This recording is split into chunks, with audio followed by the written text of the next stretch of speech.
That's the sentence that keeps looping in my head, not for drama, for accuracy. In broad daylight on a warm Saturday, my Columbia MBA daughter, Leela, looked me straight in the eye, told me I didn't fit her world, and drove off in the Audi I'm still paying insurance on. Betrayal isn't always loud. Sometimes it's a soft door click, a dust trail, and a grandmother standing in flats on gravel 3 hours from home holding a pie she baked for people who were never going to eat it. I'm Ruth Bennett, 63, widow, retired cafeteria manager turned night custodian, weekend seamstress, and part-time bakery cashier. I raised Leela from the time she was 6. Her mother, my only child, struggled with pills after a surgery and didn't make it. That left a little girl with freckles, a backpack too big for her shoulders, and me. We survived on coupons, casseroles from church, and stubbornness. We built a life in Akron, Ohio out of thrift stores and love. So how did I end up stranded in Dutchess County, New York, watching my granddaughter's taillights disappear into a corridor of maples that didn't know a thing about heartbreak? We were at the Whitmore place, 12 gated acres in Greenwich last night, and a country estate over the state line today, because old money likes to rotate backdrops for the same guests. The engagement weekend. 200 people dressed like magazine ads, lawyers, private equity men, women with smooth hands and pearls that caught the light like little moons. Leela's fiancé, Carter Whitmore, is handsome and decent in that polite, cushioned way. His people think struggle is a podcast. I wore my best, navy dress from a consignment shop, a brooch my husband Earl gave me the Christmas before the fire took him from me.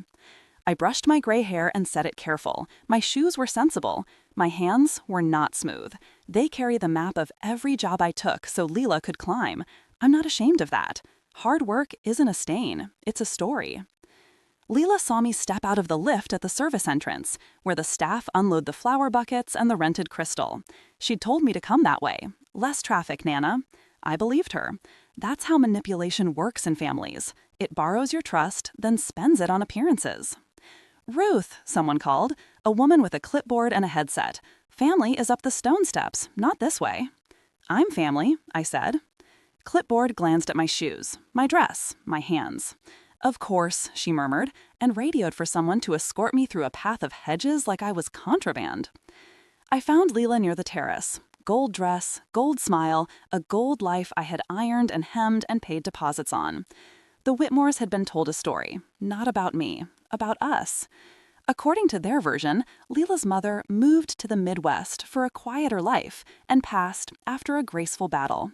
There was a thriving family consulting firm in there somehow, and a modest trust left by my late husband, who, in the official fantasy, did finance in Chicago, not a firefighter in Akron who inhaled one burning roof too many. Deception was woven into their napkins. "Hi, Nana," Leela said through her smile. "So glad you made it. Can you, wait by the garden for a bit? I'll come get you after the family toast." Am I not family? Her eyes flicked toward Carter's mother, Eleanor, a woman whose perfume smelled like lilies and old board seats. Eleanor extended a hand with the politeness of someone accepting a delivery. "Ruth, dear, we've heard such lovely things about your business." "My what now?" "Your small consulting practice." She blinked, confused by my face, by my hands, by the truth that would not fit the story she'd purchased with champagne. "I don't consult," I said. "I clean classrooms and hem prom dresses. I bake on Saturdays. I do what needs doing." Leela's fingers tightened around her flute. "Nana?" I know that tone, the pre-betrayal tone. It's a warning disguised as manners. I softened my voice. "You changed our story, Leela." "Presentation," she whispered. "Please." I walked with her through a hallway filled with oil paintings of men who never bagged their own leaves. She closed a door behind us. "Nana, I need you to go back to the B&B. You can come tomorrow for the ceremony, after the photos. We'll seat you closer to the back." "Because I embarrass you up front?" Her jaw tightened. "You don't understand this world." "I understand you told these people Earl sold stocks instead of laying down his life for strangers."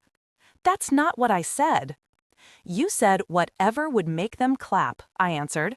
My voice didn't shake. I'd learned long ago that steady words make sharper cuts. She exhaled through her nose.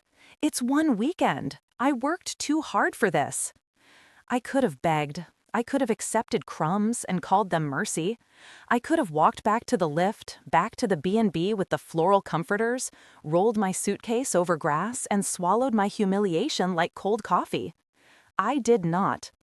Because I had something Lila didn't know I had. Documentation, receipts, screenshots, bank statements. Every tuition wire I sent for her undergrad at Ohio State. Every loan payment I made when she jumped to Columbia for the MBA. $208,000 when all was said and done. Every landlord email I answered so that Brooklyn Heights would hand over keys. The cosign on the $1.1 million mortgage. The HOA that is not an HOA, but might as well be, at $690 a month for flowers in the lobby. The Tesla gift she posted, which is registered in my name for the better insurance rate. The $165,000 salary she earns at a bank that loves her hustle, but would never love the truth about the scaffolding under it. I'd been saving it all, in a blue binder on my kitchen shelf, in a thumb drive tucked inside Earl's old tackle box. Because you don't survive grief and factories and night shifts without learning to save proof, to save yourself. I'm not making a scene, I told her. I'm making a change. She lifted her chin. You don't belong with these people, Nana.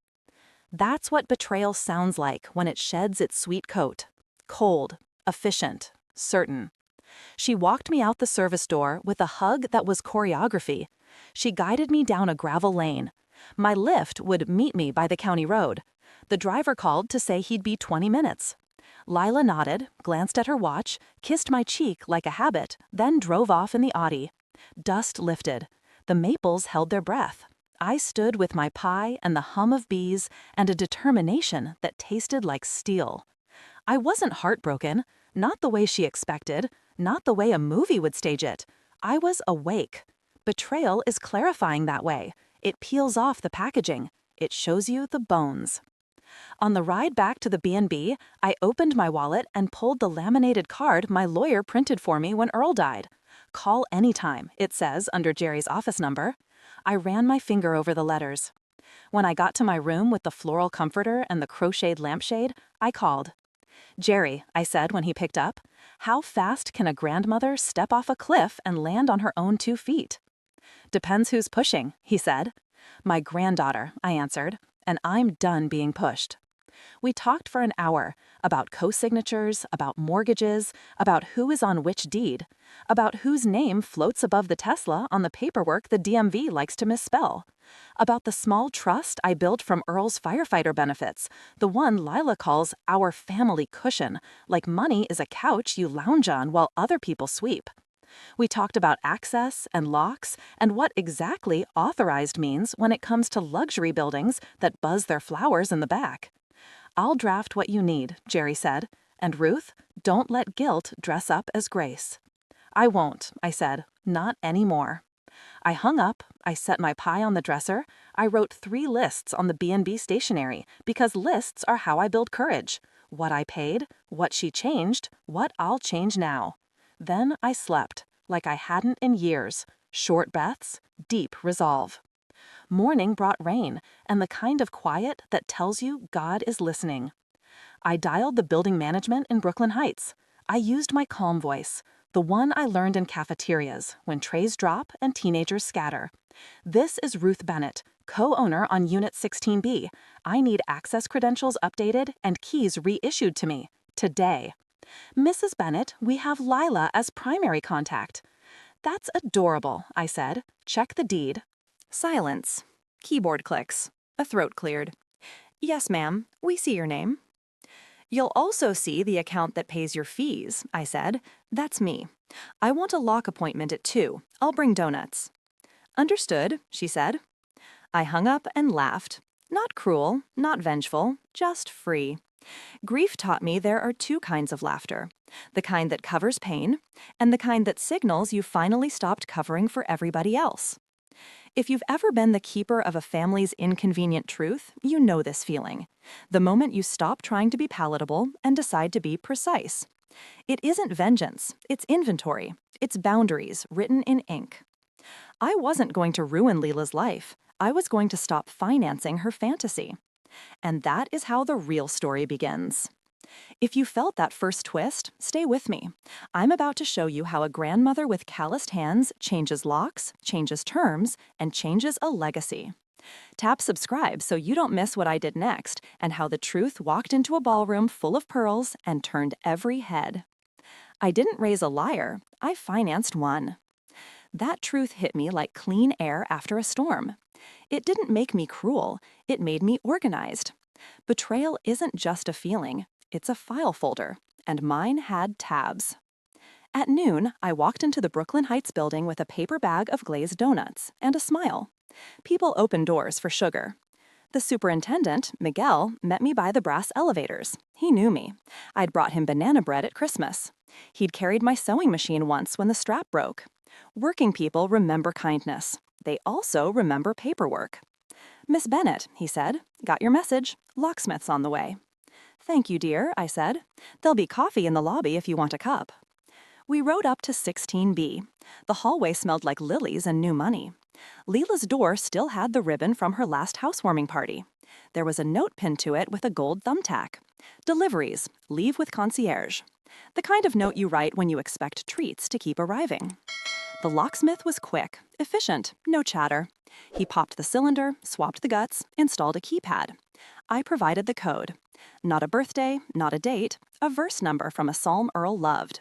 Something that anchored me to truth. Downstairs, the manager printed a new access list. "You'll remove Leela?" she asked, careful. "I'll pause her access," I said. 30 days. If she wants back in, we'll meet like grown women, with agreements, with boundaries. Understood. I signed, I paid, I left the donuts. Then I walked the block to the credit union on Montague. I like credit unions. They treat your money like it's yours. I sat with a woman named Kiara who wore hoop earrings and a no-nonsense bun. "I want to release myself from 2 guarantees," I said. "Card accounts tied to Miss Leela Bennett. She has income, she can stand." Kiara pulled up the screen. "You've been carrying her debt buffer." "For years." "She'll feel this," Kiara said. "She needs to," I answered, "or she'll never grow." We went line by line. Limits adjusted, guarantor status withdrawn where possible, alerts set so any attempt to increase exposure would need my written consent. Kiara slid me a peppermint and squeezed my hand. Small things matter when you are unspooling a web. Next call, my lawyer, Jerry. He had a draft waiting. A polite letter to the mortgage servicer invoking the clause I had underlined 10 times in my kitchen. The clause that says, either primary owner can request full review and freeze of discretionary auto debits when fraud or misuse is suspected. Not criminal fraud, family fraud, image fraud. The kind that empties your account while sending thank you selfies. I walked out into afternoon light and bought myself a pretzel from a street cart. Salt, butter, heat. I stood on the corner and ate it like I was reclaiming a piece of earth. My phone buzzed. "Leela, my building says my key isn't working. Is there a glitch?" "No glitch." "Leela, you can't do this." "I can. I did. You told me I don't belong in your world. I heard you." There was a pause. Then the message bubble appeared, disappeared, appeared again. "Leela, please, not today. We have the rehearsal dinner tonight. Just let me in." "Me? There's a Hyatt on J Street." I put my phone away. I didn't block her. I didn't lash out. I let the truth sit there, like a fence you can see from both sides. By sunset, the group text started. Not mine, hers. Screenshots travel fast in families. An aunt in Ohio sent me a "praying for you, Ruth." A cousin wrote, "Heard a wild story about you having a spell and locking Lila out." I could almost hear the whisper chain winding through the Midwest over casseroles and Sunday bulletins. I took a breath and did something I should have done a year ago. I called Pastor Helen. She's not nosy, she's thorough. She baptized Lila in a rented YMCA pool because the church air conditioner died that July. She sings loud even when the notes wobble. She also knows how to stare down a rumor until it blushes. "Helen," I said, "I need a witness who knows me, because I'm about to do hard things the soft way, and folks are going to get loud." "I'm on your porch in 20, she said. "Put on the kettle." We sat at my tiny B&B table with chipped roses in the laminate. I spread out the blue binder. tuition receipts, wire confirmations, the Columbia ledger that made my hands shake the year I signed it, the email where Lila wrote, "I'll pay this back, promise," followed by 4 summers of rooftop photos with $19 cocktails. "I don't need judgment," I said. "I need clarity." Helen read every page, slow, careful. Then she closed the binder and looked at me the way only another woman who has scraped rent from sofa cushions can look. "You did holy work, Ruth," she said. "Now do holy boundaries." "I'm not trying to destroy her," I whispered. "I'm trying to stop destroying myself." "Betrayal always asks you to be generous to its story," Helen said. "You don't owe it your voice." We prayed, not for vengeance, for clean lines, for truth that didn't humiliate but did hold, for the courage to be misunderstood a while. The rehearsal dinner was at a hotel that sparkled like a jewelry box. I wasn't on the list. I was on God's. That's enough. Still, I didn't go near the ballroom. Not yet. I let the rich have their hors d'oeuvres. I walked 2 blocks to a quiet park instead and made my last calls. First call, Columbia Alumni Office. I asked about the glossy interview they'd posted showcasing self-made graduates. "I'd like to provide a correction," I said, polite as linen. I didn't send documents. I didn't demand a takedown. I just asked them to note family support, where they'd showcased personal grit. Truth looks good in print if you let it. Second call, the Community Foundation in Akron. I had a fund with them in Earl's name for first-generation kids who didn't have pearl-bearing grandmothers. We'd given out 10 small scholarships in 5 years. I asked how fast we could scale that.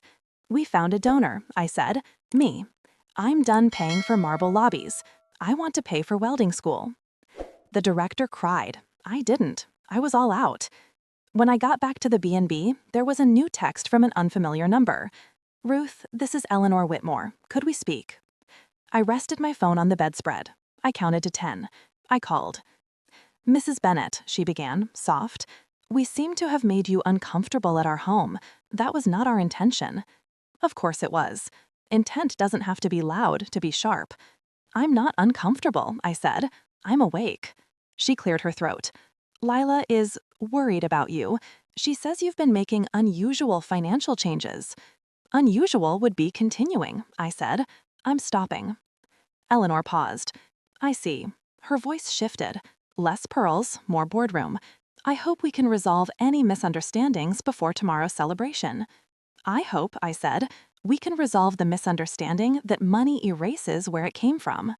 Silence. Then, "Good evening, Mrs. Bennett." Good evening, indeed.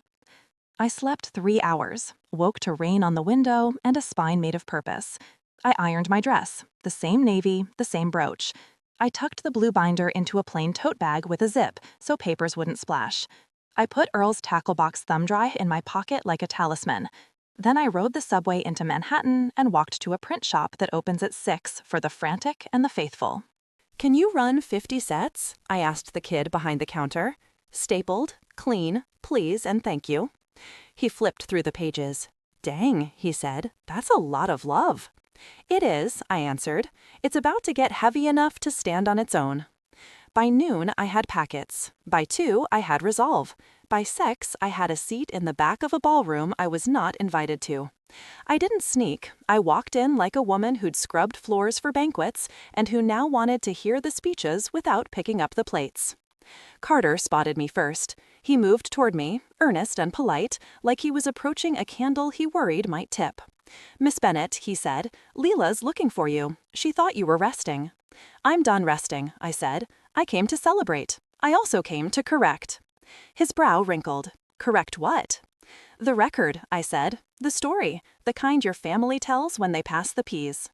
He flushed. To his credit, he didn't summon security.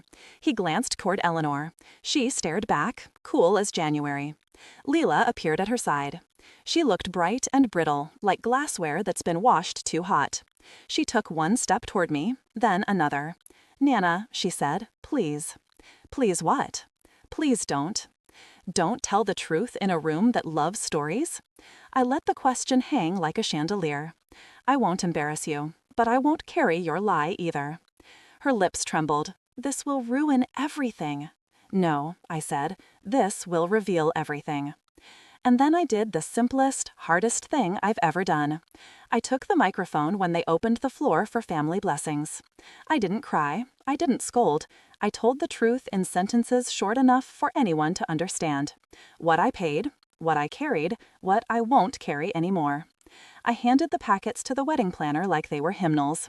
She passed them down the rows, confusion turning to whispers, turning to silence. I ended the blessing this way. May your marriage be built on love that does not need disguises. May your wealth be measured in honesty. May you never make someone small so you can feel big. I kissed Leela's cheek. I returned to my chair. I watched a room of pearls and pocket squares sit with a new story. Not a scandal, a correction. People think the explosion is the end. It's not. It's the echo that rearranges the walls. Mine were just starting to move. If you want to see what happens when truth hits a ballroom and ricochets, tap subscribe. I've got one more key to turn, and it isn't a door. It's a legacy. Share this with someone who knows the weight of receipts. When the truth walks into a ballroom, money stops talking. That's what I learned that night. You could hear it in the hush that fell right after I spoke. Forks froze midair. Champagne lost its fizz. People stared at the pages in their hands like they were holding radioactive honesty. I saw Eleanor Whitmore lower her reading glasses and blink twice, like she couldn't reconcile the neat columns of tuition payments with the girl standing beside her son. Leela's lips trembled. "Nana, please," she whispered again, voice shaking through the microphone feedback. "Please what, sweetheart?" I said softly. "Please pretend." Carter looked between us, bewildered. "Leela, is this true?" She didn't answer. You could see the calculation flickering in her eyes, the math of pride versus exposure. The room waited. Finally, she nodded. Barely, but she did. And just like that, the story changed. I could have walked out then and left the truth to do the heavy lifting, but I stayed long enough to finish what decades of silence had started. "Families are built on stories," I said, voice steady. "The danger comes when we forget who wrote them. I'm not here to embarrass my granddaughter. I'm here to remind her that real success doesn't require rewriting your bloodline." Someone clapped. Just one person, an older man near the back. Then another joined. Then a few more. The applause wasn't loud, but it was real. The Whitmores didn't know whether to follow. Their manners told them yes. Their pride said no. Leela looked at me like she wanted the floor to open. I stepped closer, handed her one of the packets. "You'll need this more than anyone," I said. "It's the truth. It doesn't expire." Then I left. I walked out of the plaza with my tote bag and the last of my shame. The night air smelled like rain and city and release. I found a taxi. Not the Audi, not the Lyft, just a plain yellow cab, and told the driver to take me to Queens. He glanced at me in the rearview mirror. "Big party?" "Big revelation," I said. He chuckled. "Those are cheaper than weddings." He wasn't wrong. The fallout began before I even reached home. My phone buzzed nonstop. Calls, texts, voicemail pings stacking like dominoes. I turned it off. Peace has a sound, and it's silence. When I reached my building, I climbed the stairs slowly, one careful step for every year I'd carried someone else's image. Inside, I hung my coat, set the tote on the counter, and made tea. Earl's mug, world's okayest firefighter, still chipped on the rim. I smiled. He would have loved tonight's chaos. He'd have said, "Ruth, you gave that girl a masterclass in consequences." I didn't sleep much. The adrenaline doesn't let you. I replayed Lila's face, the room's collective inhale, Carter's stunned silence. Guilt came knocking, like it always does when you finally stand up for yourself. I let it knock. I didn't open.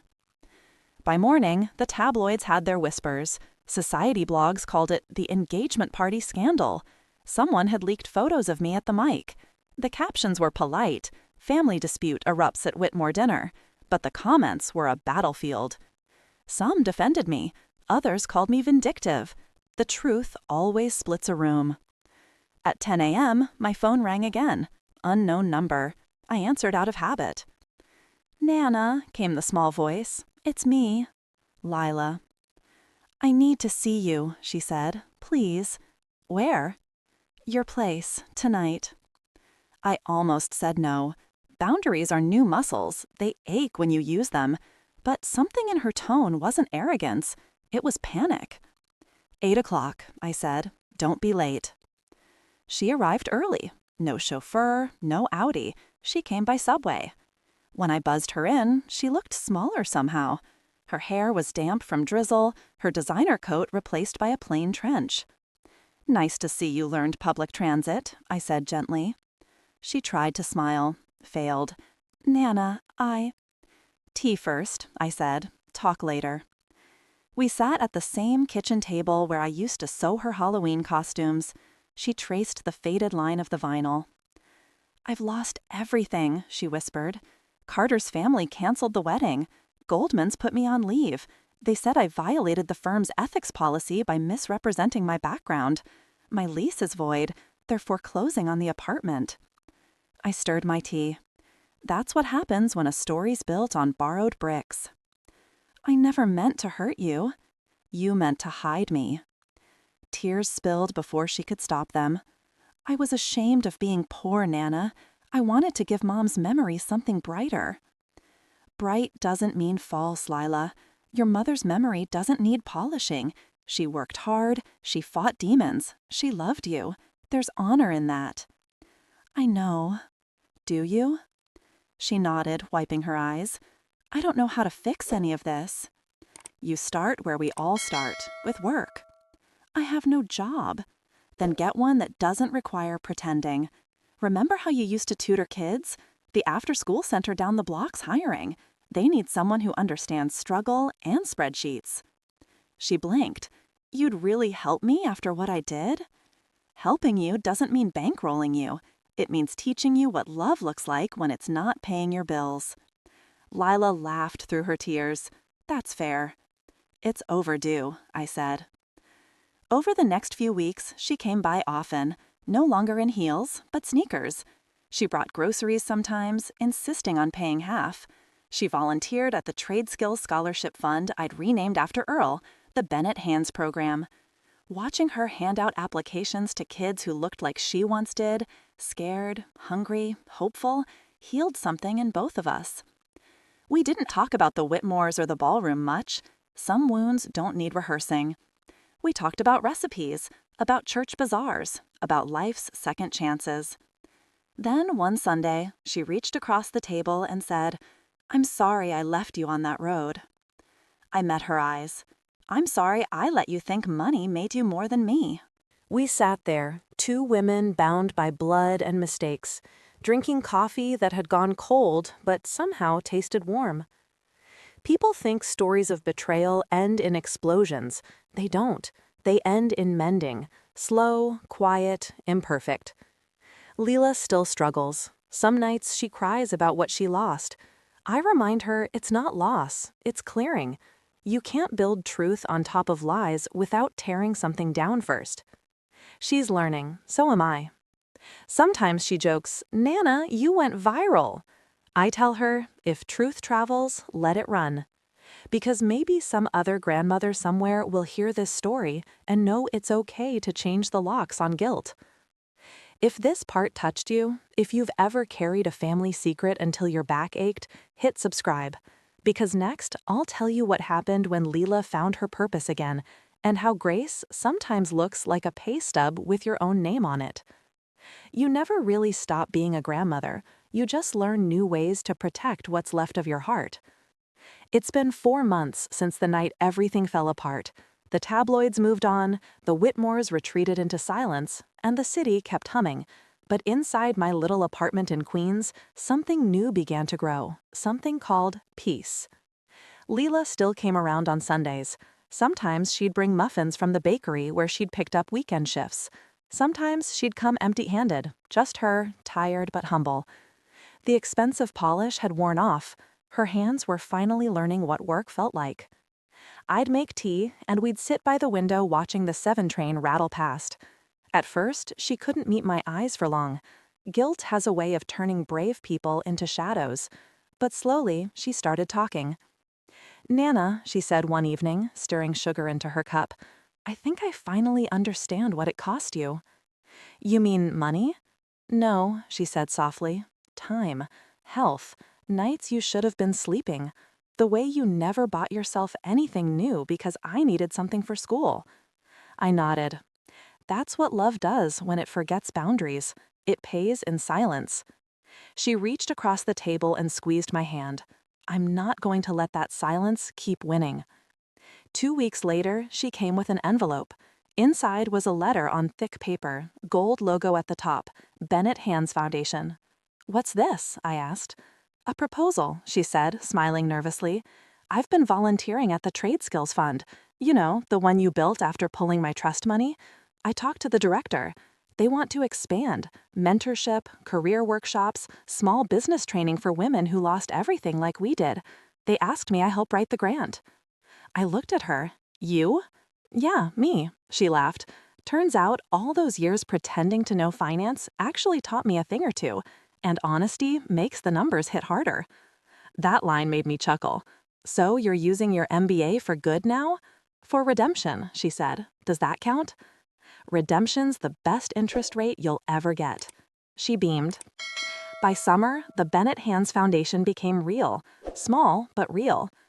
We rented a tiny office above a laundromat in Queens. Leela handled the paperwork and social media. I handled the coffee and the kids who came through the door shy and wide-eyed. We didn't talk about betrayal much anymore. It wasn't our headline anymore. It was our footnote. But one afternoon, while sorting through donated laptops, Leela said quietly, "You know, I still think about that night at the Whitmores." So do I admitted, but not with anger anymore. I think about how necessary it was. You think betrayal can ever be necessary? I smiled. Sometimes it's the only thing that forces people to see the truth, including us. She nodded. Then maybe it was worth it. A few months later, I got an invitation in the mail, not gold-trimmed like the last one, but plain white. It was from the community college. Guest speaker, Ruth Bennett, The Real Cost of Sacrifice. At first, I laughed. Me? A speaker? But Leela insisted. Nana, people need to hear you. Not the version from that ballroom, the real you. So I went. I stood behind a wooden podium in front of 50 students, welders, nurses, single moms, dreamers, and told them my story. Not the viral one, not the gossip one, the human one. About love that worked itself to exhaustion, about lies born from shame, about forgiveness that doesn't erase pain, but redefines it. When I finished, they clapped. Not polite clapping, the kind that means we understand. Afterward, one young woman approached me. She was holding a folder full of loan applications. My son's in high school, she said, and I'm scared I'll never be able to afford college for him. But hearing you talk makes me believe it's okay if we take it slow. I smiled. Education's important, but so is honesty. Don't let anyone teach your child that money makes him worthy. It's the hands that raise him that matter most. That night, when I got home, Leela was waiting at my door with takeout. How'd it go? She asked. Good, I said. You know what I realized standing up there? What? That healing isn't loud. It's a slow rebuild, one truth at a time. She smiled, unpacking the food. You're starting to sound like a preacher. Maybe I'm just finally learning how to tell the truth without shouting. The next morning, I woke to sunlight spilling across the kitchen. Leela had left early for the foundation. On the counter sat a sticky note in her neat handwriting. Paid off the last of the Audi today. Thought you should know. L. I laughed out loud. For the first time in years, I didn't feel the weight of that car, or that loan, or that night on the country road. I looked at my reflection in the window. Wrinkles, gray streaks, eyes that had seen too much, but still softened at the edges. Earl, I whispered, we did it. She's finding her way back. The kettle whistled. I poured tea. That's the thing about betrayal. It cracks the story wide open, but it also lets the light in. Leela and I don't have a perfect ending. We still argue sometimes about budgets, about who's washing the dishes, about her insistence that I get on social media to tell my side. I tell her I already did. I told it the night I stopped hiding. And now, when people ask how I forgave her, I say this. Forgiveness isn't for the one who left you on the road, it's for the one who found her way home. If you've ever been betrayed by your own blood, but still believe love can rebuild what pride destroyed, subscribe. Because next, I'll tell you how one broken family turned a scandal into a legacy, and how I learned that sometimes the best revenge is raising hope from the rebel. They said I should have been better. Instead, I built something better. That line came to me one morning as I watched sunlight fall through my kitchen blinds. Funny how wisdom sneaks in between sips of coffee. I wrote it down on a napkin, then later used it as the opening quote on the Bennett Hands Foundation's first newsletter. Leela said it made people cry.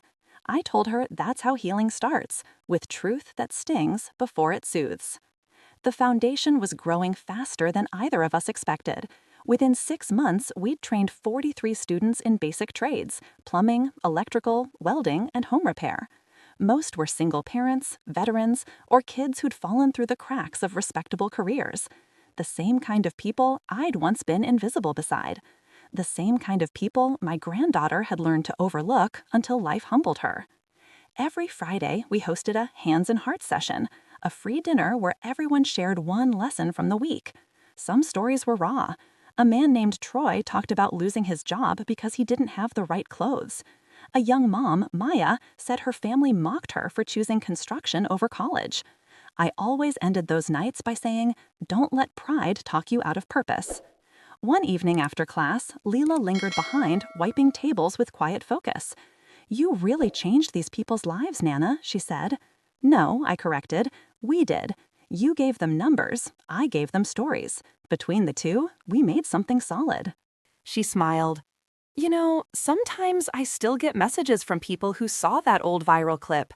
Some call me names, some say I deserved everything. But a few, her eyes softened, a few say it helped them tell the truth to their families. That's the thing about truth, Leela, I said. It multiplies, even when it hurts. By fall, we received an invitation that made both of us sit silent for a moment. The New York Women in Business Forum wanted me, Ruth Bennett, to speak on integrity in leadership. Me, the grandmother who once cleaned cafeterias and mended jeans. "Are you going to accept?" Leela asked. "I don't know," I said honestly. "I spent half my life invisible, the other half misunderstood. Not sure I'm ready for microphones again." She took my hand. "Then let's rewrite what ready means." The day of the forum came cold and clear. The hotel ballroom smelled like perfume and possibility. I wore my navy dress again, the same one I wore to her engagement party. But this time it fit like armor, not shame. When the moderator introduced me, there was polite applause. But when I began to speak, the room leaned in. "I'm not a CEO," I said. "I'm not an influencer or a brand strategist. I'm a grandmother who worked 3 jobs to send her granddaughter to college and got left on a dirt road for embarrassing her. That's not a tragedy. It's a turning point." I told them about betrayal, about forgiveness, about rebuilding from truth instead of illusion, about how integrity isn't a virtue you display when it's convenient, it's the backbone that keeps you standing when everything else collapses. When I finished, there were tears in the crowd. One woman came up afterward, pressed a folded note into my hand. It read, "My daughter hasn't spoken to me in 3 years. I'm calling her tonight." That's when I realized maybe this story wasn't just mine anymore. Maybe it was every parent, every grandparent, every worker who'd been made to feel small in a world obsessed with shiny lies.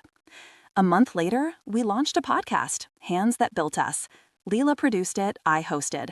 Every episode featured a guest who'd been betrayed or overlooked, but found strength in rebuilding. We didn't script it much. We just told the truth with the gentleness of people who had lived it. Our first episode hit 500,000 plays in 3 weeks. People wrote from all over: Texas, Florida, Chicago, even London. Some said, "You sound like my grandmother." Others said, "You helped me forgive someone I thought I'd hate forever." That's the quiet miracle of survival, when your pain starts helping strangers heal. One Sunday evening, Leela and I were locking up the foundation office when a familiar voice called from the sidewalk. "Mrs. Bennett?" We turned. It was Carter Whitmore, standing there in a plain jacket, no entourage, no limousine, just a man holding a small envelope. Carter?" Leela's voice cracked. He smiled sadly. "Hi, Leela. Hi, Mrs. Bennett. I heard about what you're doing here. It's incredible." I studied his face. He looked different, softer, less marble, more man. "I came to say I'm sorry," he said, "for that night, for how my family treated you, and to give you this." He handed me the envelope. Inside was a check, a donation to the Bennett Hands Foundation, $50,000. "No publicity," he said quickly, "just gratitude. You taught us something money can't buy." Leela's eyes welled. "Carter, you don't have to." "I know," he said. "That's why I want to." We thanked him.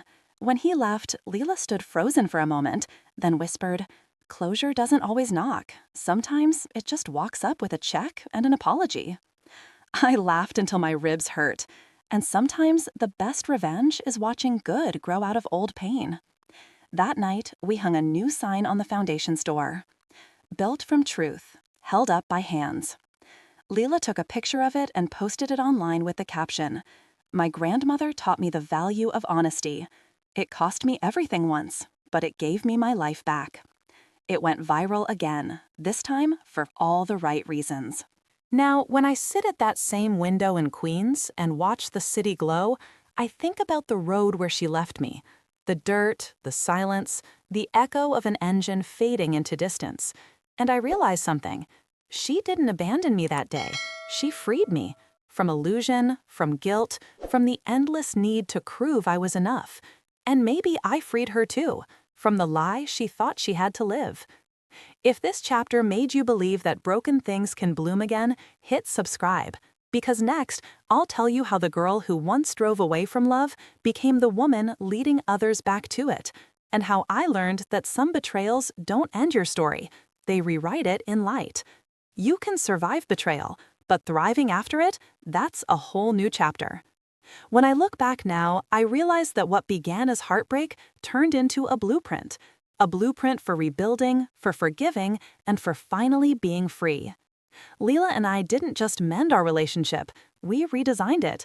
The kind of redesign that doesn't hide scars, but highlights them, like gold running through cracked pottery. The Japanese call it kintsugi. I call it grace. It's been 2 years since that day on the dirt road. The foundation has a new office now. Nothing fancy, just 2 rooms, a thrift store couch, and a wall filled with framed photos of our graduates. There's Troy, now running his own plumbing service. Maya, who started a welding business with 2 other single moms. And then there's Leela, standing beside me at every ribbon cutting, every award, every new scholarship we launch. She's changed. You can hear it in her voice, calmer, lower, honest. She doesn't talk about networking or presentations anymore. She talks about people, purpose, and integrity. Sometimes, after everyone leaves, she sits in my office and just breathes. "I used to chase rooms that looked expensive," she told me once. "Now, I chase rooms that feel real." I smiled. "You've finally learned the difference between success and peace." Last fall, she got invited to speak at Columbia, her old university, the same halls where she once wore ambition like perfume. She almost turned it down. "They don't deserve my story," she said. "No," I told her. "They need your story." So she went. I sat in the front row. And when she said, "The best thing that ever happened to me was getting left out of my own lie," the room went silent. She didn't cry. She didn't flinch. She stood there, proud and human, the truth glowing through every word. When she finished, the applause lasted nearly a minute. Afterward, a young student came up and said, "I lied on my scholarship essay because I thought no one wanted my real story. You just made me want to rewrite it." That's when Leela finally understood. Redemption doesn't erase the past, it uses it.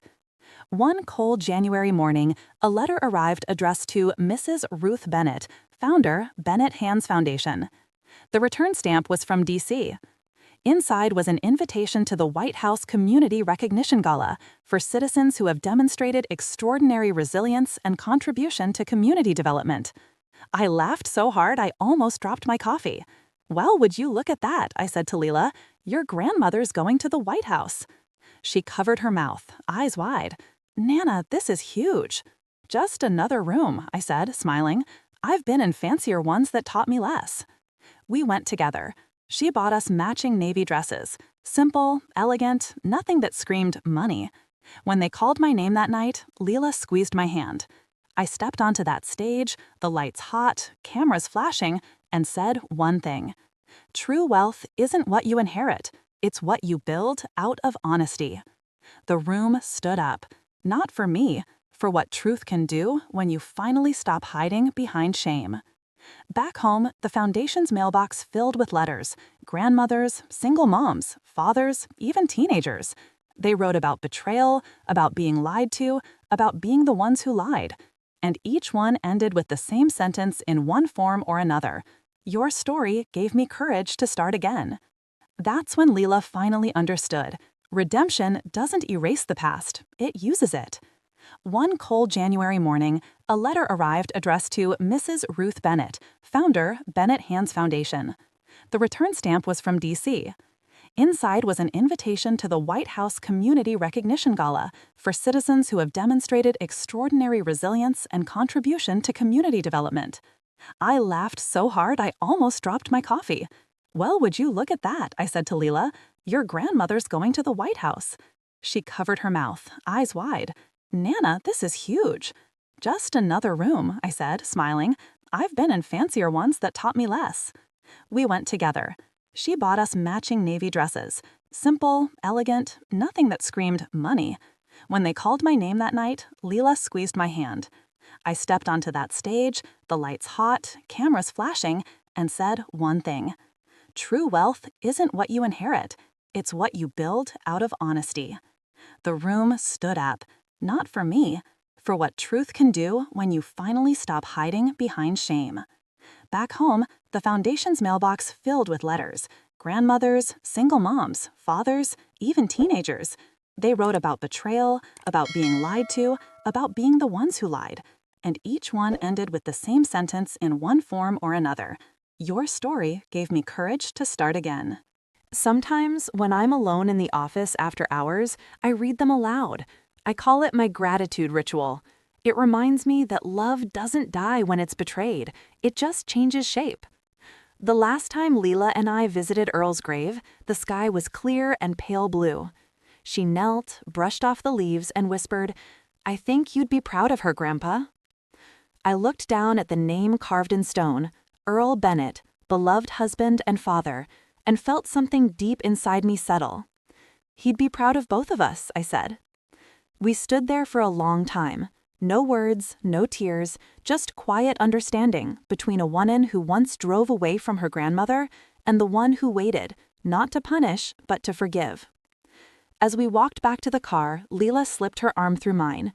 You know, she said, smiling, that road where I left you, it doesn't haunt me anymore. Good, I replied, because I drive past it sometimes. You do? Every now and then, I said, just to remind myself that sometimes the road that broke you is the one that brought you home. She squeezed my arm tighter. I tell people all the time now, betrayal doesn't end your story, it edits it. It removes the lies so the truth can finally breathe. And if you're standing on your own dirt road watching someone's taillights disappear, remember this, you're not being left behind. You're being redirected toward your own freedom. If this story gave you hope, if it reminded you that healing after betrayal is possible, subscribe and stay with me. Because next, I'll share how the Bennett Hands Foundation grew into a nationwide movement and how one family's scars became a map for millions searching for home again. When you finally make peace with your past, the future starts to look like a promise instead of a punishment. That's what I tell people when they ask how we turned a family scandal into a national movement. It still amazes me how something that once hurt so deeply became the very thing God used to open doors I never even knew existed. It started small, like most miracles do. A local news station ran a feature on the Bennett Hands Foundation, just a 3-minute segment about a grandmother and her granddaughter helping rebuild broken lives. I thought nothing of it, but the next morning, our inbox flooded. Emails from all 50 states, people wanting to donate, volunteer, or simply tell their stories. By the end of that week, we had to buy a second phone line, then a website, then a full-time social media manager, one of our own graduates, a single mom who'd taught herself coding. She built us a site so beautiful I cried the first time I saw it. Leela said, Nana, we're scaling. I said, we're sewing. That's the difference between her old world and the one we built. In the first, you chase growth. In the second, you plant it. Soon we had partners. A community college in Michigan wanted to replicate our trades program. A nonprofit in Georgia reached out to adopt our Hands and Hearts Dinner series for veterans. Even a high school in rural Texas emailed to ask if they could name their new vocational lab after me. I told them no, not because I wasn't honored, but because I wanted them to name it after the students who'd actually use it. We weren't just teaching skills anymore. We were rebuilding dignity. And every step of the way, Leela stood beside me, not as the Harvard MBA from a headline, but as my granddaughter, redeemed and radiant. But not everyone celebrated our rise. One chilly February morning, I got an email with the subject line, "You can't hide forever." No sender name, just the message, "People don't forget scandals. Watch your back."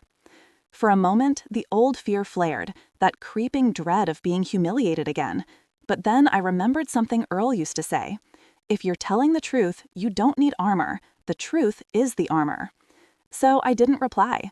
Instead, I pinned the message to the board in our office under a note that said, "Proof we're making an impact." Leela laughed when she saw it. "Nana, you're savage." "No, honey," I said, "I'm seasoned." The following month, something even more unexpected happened. A production company reached out. They wanted to make a documentary about our journey, the betrayal, the rebuilding, the forgiveness. My first instinct was to say no, too personal, too painful. But Lila convinced me. If we don't tell it ourselves, she said, someone else will, and they'll twist it. She was right, so we said yes. Filming took 6 months. Cameras followed us through foundation meetings, home visits, and late-night conversations. I thought I'd hate it, but I didn't, because for the first time, I wasn't performing. I was just living. The documentary premiered on Netflix the following spring under the title Hands That Built Us. It didn't just trend, it transformed lives. Messages poured in from every continent. Women in Kenya starting sewing co-ops, veterans in Ohio organizing repair crews. A man in Oregon wrote, "I watched your story and called my estranged daughter after 10 years. Thank you for teaching me that pride isn't worth peace." Lila cried reading that one. I did too. One night after a screening, a journalist asked me, "Mrs. Bennett, what do you hope people learn from your story?" I told her that forgiveness isn't weakness, it's wisdom. It means you value your peace more than your pain. She smiled. "And what about your granddaughter? What's her greatest lesson?" I looked over at Lila, standing a few feet away, talking with students, her laughter light and unguarded. She learned that love isn't something you buy with success. It's something you rebuild with humility. The reporter nodded. "And you?" "Me?" I smiled. I learned that sometimes God lets betrayal break you just enough to let light through the cracks. Now, when I walk through our foundation's new training center, a 20,000 square foot warehouse buzzing with life, I see young people welding, wiring, and painting their own futures. Every sound, the hammering, the drills, the laughter, feels like redemption set to music. And when visitors ask, "Is this your legacy?" I tell them no. My legacy isn't the building. It's every person who walks out of it believing they are enough, even without approval, even after being broken. Lila says I've become a bit of a legend on social media now. Apparently, someone edited my quote, "The road that broke me is the one that brought me home," into a TikTok reel with soft piano music. It has 2 million views. She showed it to me one night laughing. "Nana, you're viral again." I shook my head. Maybe, but this time it's for healing, not humiliation. Sometimes when I can't sleep, I think about that dirt road. I wonder if the tire marks are still there, or if rain has washed them away. Either way, it doesn't matter, because that road isn't where my story ended. It's where it finally began. If you've ever been abandoned, lied to, or left behind, remember this: betrayal doesn't bury you, it plants you. And when you rise again, you'll be unrecognizable, not because you've changed, but because you finally stopped shrinking to fit into someone else's comfort. If this story reminded you that your pain can be repurposed into purpose, hit subscribe. because next I'll tell you what happened when our foundation went global and how forgiveness built something even money couldn't buy, a legacy that outlived the lie. They once called me the woman who got left on a dirt road. Now they call me the woman who built a nation of second chances. It's strange how time redeems what pain ruins, how what began as humiliation now lives on as hope. Because what started as one grandmother and one broken-hearted girl in Queens has become something far bigger than either of us dreamed. 3 years after the betrayal, the Bennett Hands Foundation opened training centers in 6 states, then 12, then 20. Each one carries the same motto, painted by volunteers on every wall: built from truth, held up by hands. Our programs now reach over 10,000 people a year: veterans, young mothers, ex-offenders, people who once believed they'd run out of options. And every time I step into a new center, someone hugs me and says, "Your story saved my life." But here's what I always tell them. No, sweetheart, my story didn't save you. Your courage did. I just went first. Last summer, we were invited to Nairobi for a global summit on community leadership. Leela came with me. She looked radiant, not from wealth, but from purpose. She'd grown into her own kind of light, the kind that doesn't need chandeliers to shine. At the conference, I met women who'd started repair collectives in Brazil, sewing cooperatives in India, and food truck schools in Nigeria, all modeled after our program. One woman, a widow from Lagos named Ifoma, took my hands and said, "Mama Ruth, we watched your story online.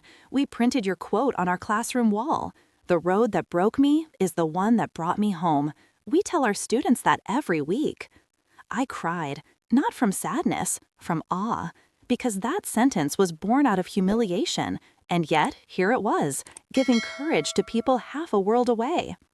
That same year, Leela and I wrote a book together, Hands That Forgive: How Truth Rebuilt a Family.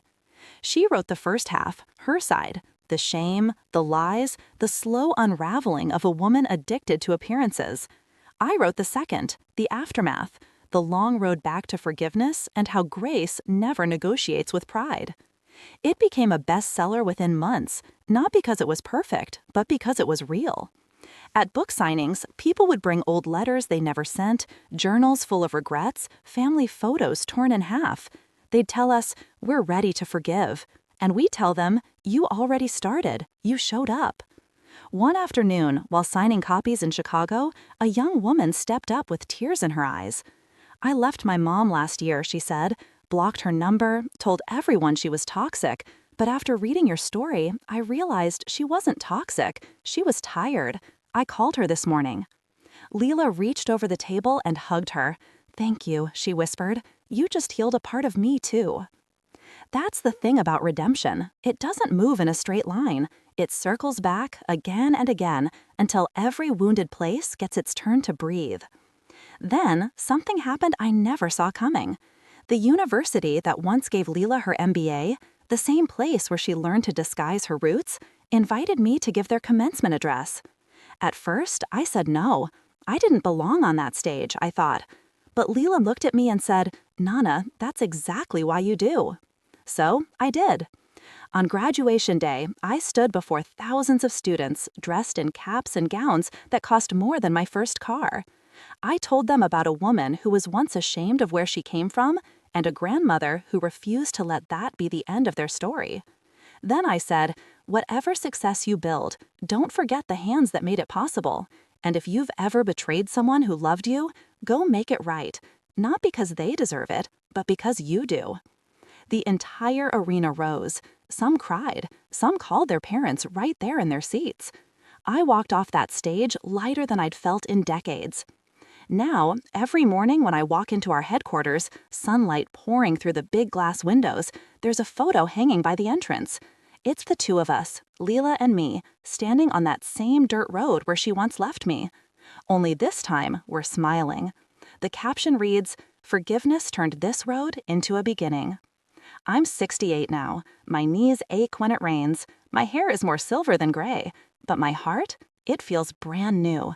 Because every scar has turned into a story I can hand to someone else and say, "Here, this one heals." People still ask if I'd change what happened, if I could go back and stop her from leaving me that day. And every time I give the same answer, no, because sometimes love needs to walk away before it learns how to come home. If this story reminded you that no matter how deep the betrayal, healing is still possible, subscribe. Because next, I'll tell you how I passed the torch to Leela, how she became the voice for a new generation of truth-tellers, and how our foundation built its most powerful legacy yet, a future where no one ever has to feel ashamed of where they came from again. Every story needs a closing chapter, but the best ones end by beginning again. That's what I whispered to myself the day I handed the keys of the Bennett Hands Foundation over to Leela. Not because I was tired, but because I was ready to watch her fly without fear. It was a warm afternoon in Queens, sunlight spilling through the big office windows we once couldn't afford. The walls were covered in framed photos from every phase of our journey. The first workshop above the laundromat, the ribbon cutting in Detroit, the trade skills class in Nairobi, the White House Gala. Leela stood behind my old desk, tears shining in her eyes. "Nana, I'm not sure I can fill your shoes." "You're not supposed to," I said, smiling. "You're supposed to make your own footprints." She laughed through the tears. "You always know how to make me cry in a good way." "You always knew how to make me proud," I replied, "even when you didn't know it." I signed the final document, nothing fancy, just a legal paper transferring executive authority, and placed the pen beside her. Then I said, "You've earned this, not through perfection, but through repentance." She nodded, hugging me so tight I felt the heartbeat that once fit under my own. 2 months later, I got to see her first big act as director. She announced the Ruth Bennett Scholarship for Women in Trades, a fund dedicated to grandmothers raising their grandchildren alone. The board tried to keep it secret until the launch, but I found out when she showed up at my apartment with flowers and a folder. "Nana," she said, "this is your legacy, not just mine." I opened the folder and saw my name printed across the top of the first award letter.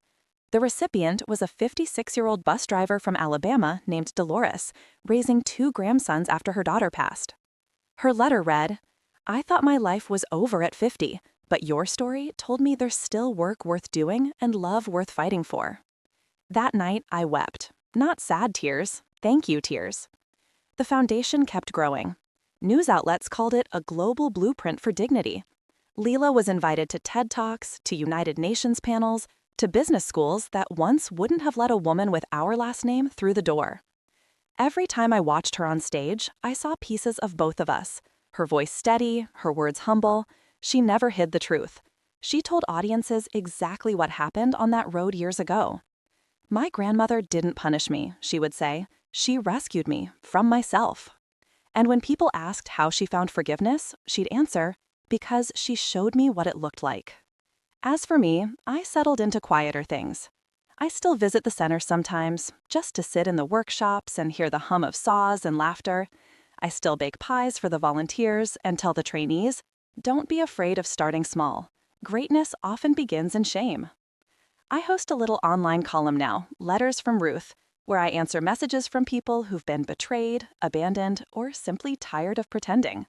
My first post reached 1 million readers overnight. But the truth, what keeps me alive isn't the fame or the applause. It's watching love keep its promises. A few months ago, Leela got married, not to a banker or an heir, but to a school teacher named Daniel, who runs an after-school robotics program for kids. The wedding was small, simple, held in the garden behind our first foundation office. I walked her down the aisle myself. No dirt roads, no whispered shame, just music, honesty, and family. When the officiant asked if anyone objected, the crowd laughed. And when Leela said her vows, she looked straight at me and added, "And thank you, Nana, for teaching me that real wealth is measured in integrity." I cried again, because that's what grandmothers do when God rewrites the ending. Now, most mornings, I sit on my porch with a cup of tea and watch the neighborhood wake up. Kids heading to school, buses rumbling past, life ordinary and beautiful. Sometimes I get letters from strangers who say, "Ruth, how did you forgive what she did?" I always write back. Forgiveness wasn't a feeling, it was a decision. I didn't do it because she deserved it. I did it because peace is the only inheritance worth leaving behind. The other day, Lila came over with her baby boy, my great-grandson, little Elijah. She placed him in my arms, smiling. "Nana, meet the newest Bennett." I looked at that child, his soft curls, his tiny fingers, and thought, this is what survival looks like. 3 generations, holding hands, bound not by shame, but by truth. So if you're listening to this and you're standing in the ruins of betrayal, maybe your child, your parent, your friend walked away, listen to an old woman's words. Don't let bitterness keep the keys. Lock the pain out, but leave the door open for grace. Because someday, when you least expect it, love might walk back through, humbled, wiser, ready to rebuild. That's the real ending. Not revenge, not triumph, redemption.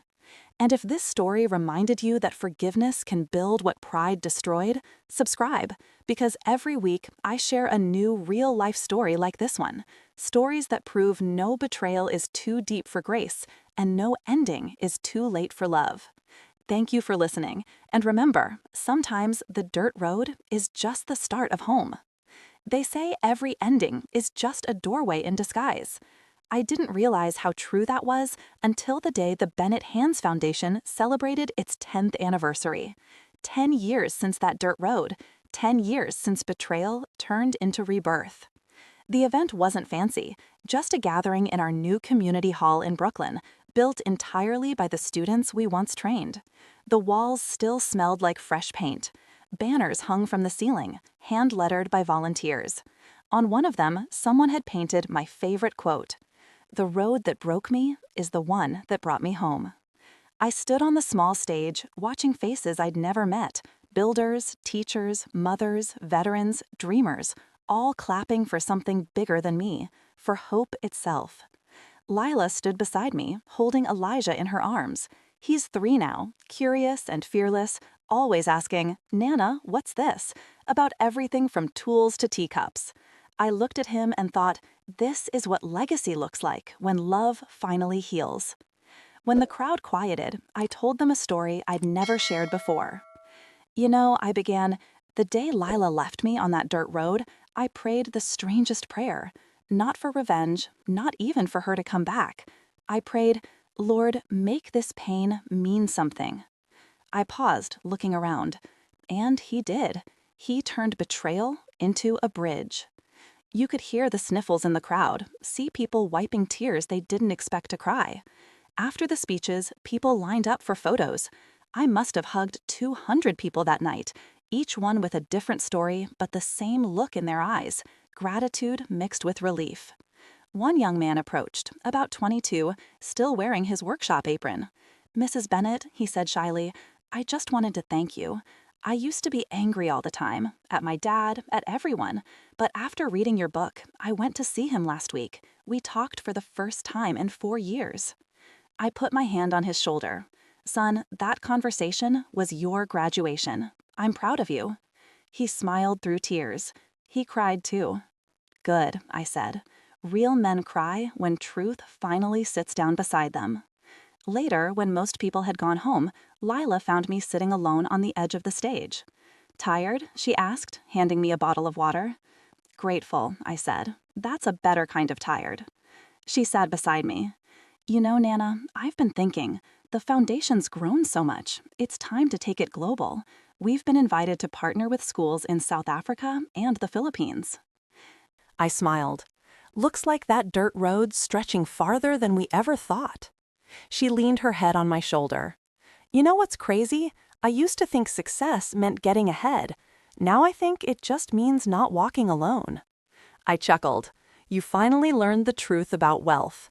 It's measured in who still walks beside you when the lights go out."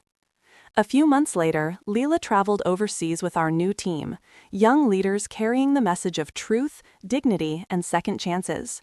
She sent me pictures every day. Kids learning to build desks, women running micro shops, old men learning to fix bicycles again. One night she texted, "Nana, these people remind me of you. Strong hands, soft hearts." I replied, "That's all the wealth I ever needed." And me?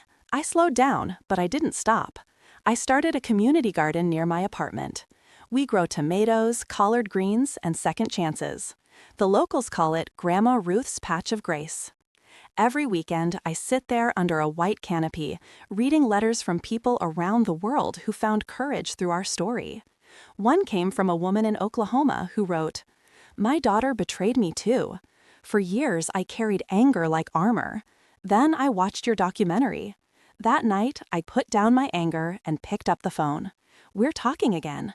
Thank you for reminding me that forgiveness doesn't mean forgetting. It means finally breathing again." I keep that letter pinned to the wall by my bed.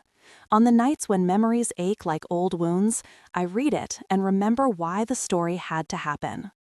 And little Elijah, he's growing up fast. He calls me Nana Ruth and thinks I'm famous because people wave when we walk to the store.